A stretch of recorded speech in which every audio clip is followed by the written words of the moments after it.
Saint John school में एक बच्चा अपने स्कूल बैग में घर से अवैध हथियार लेकर आ गया था।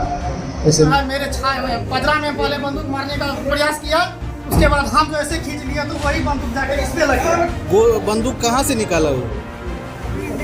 बैग से। वो लेके गया था बैग में।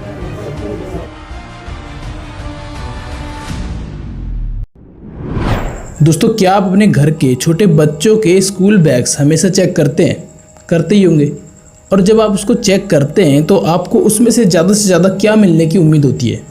कॉपी, पेन, किताब, पेंसिल्स या ज़्यादा से ज़्यादा कुछ खिलौने। लेकिन दोस्तों, इमेजिन कीजिए एक नर्सरी में पढ़ने वाला बच्चा अपनी बैग में एक पिस्तौल को लेकर स्कूल चले जाता है। और इतना ही नहीं, वह भरी असेंबली में गुस्से में अपनी बैग में से पिस्तौल को निकाल कर एक 3rd क्लास में पढ़ने वाले बच्चे को गोली मार डालता है। ऐसी एक घटना आज से 2-3 दिन पहले देखने को मिली है। यह घटना और कहीं की नहीं बल्कि अपने प्यारे बिहार के चौपाल की है, जहां आज से 4 दिन पहले यानी कि 29 जुलाई को बिहार के सेंट जोसेफ में नर्सरी क्लास में पढ़ने वाला एक छात्र, जिसकी उम्र महज 5 साल की थी, वो अपने बैग में एक बंदूक रख के स्कूल जाता है। सुबह करीब 9 बजे असेंबली खत्म होती है और असेंबली खत्म होने के जस्ट बाद ही नर्सरी क्लास में पढ़ने वाले उस बच्चे की एक 3rd क्लास में पढ़ने वाले बच्चे मोहम्मद आसिफ से कुछ बहस हो जाती है। और इसी बहस के बाद वो नर्सरी क्लास में पढ़ने वाला बच्चा अपनी बैग में से बंदूक निकालता है और उसकी तरफ शूट कर देता है। लेकिन जैसे ही वो बच्चा गोली चलाने वाला होता है, मोहम्मद आसिफ उसकी गन को आगे से मजबूती से पकड़ लेता है और गोली मोहम्मद आसिफ के हथेली के आर पार हो जाती है। वार्ड नंबर 16 नगर परिषद क्लास में जा रहे थे, एक बच्चा जो है ना पेट में गोली मारना चाह रहा था।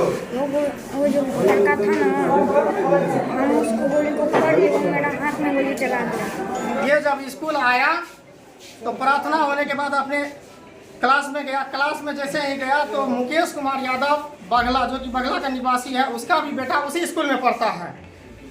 इसके उसके बीच में इसका कहना है कि मेरे और उसके बीच में किसी तरह का लड़ाई झगड़ा नहीं है।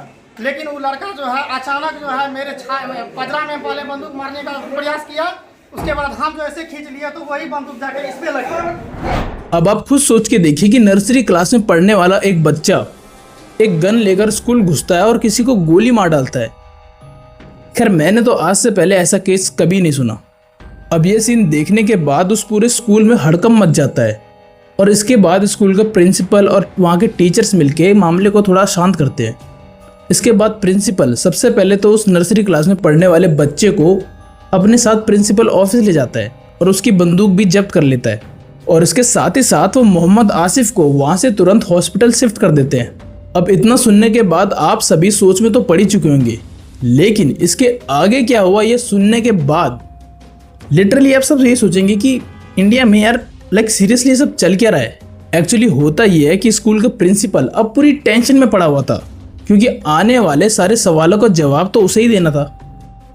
और इतने में नर्सरी में पढ़ने वाले बच्चे का पापा स्कूल की पीछे वाली दीवार टाप के आता है, प्रिंसिपल ऑफिस का दरवाज़ा और कांच तोड़ देता है और अपने बच्चे को उठाता है, अपनी गन को उठाता है और उसी दीवार को टाप कर वापस वहाँ से फरार हो जाता है। इस पे जैसे ही लगा तो वो बच्चा का जो है प्रिंसिपल जो है बंदूक को जब्त किया।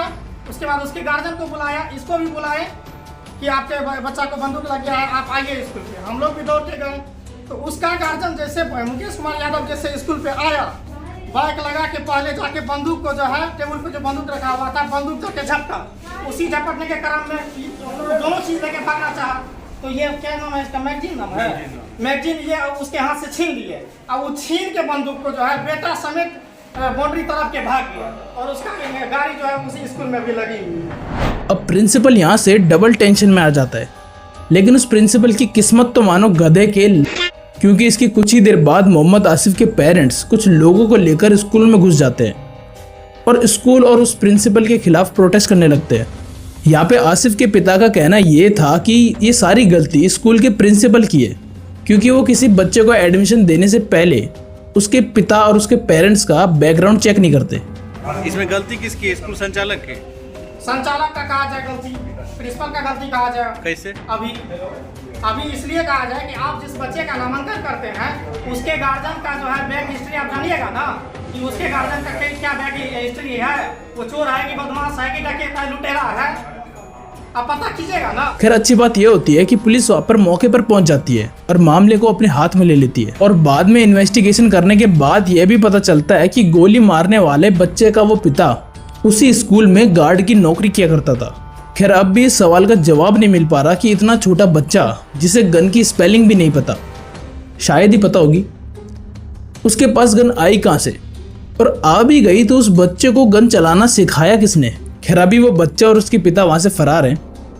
उनके मिलते ही सारे केस की सच्चाई सबके सामने आई जाएगी और मैं आपको तुरंत इन्फॉर्म भी कर दूंगा, लेकिन इसके लिए आपको मेरे चैनल को सब्सक्राइब करके रखना पड़ेगा। खैर आज की इस वीडियो में इतना ही था, मिलते हैं आपसे किसी और इंटरेस्टिंग वीडियो के साथ, और इस वीडियो का अपडेट भी मैं आपको आगे दे ही दूंगा।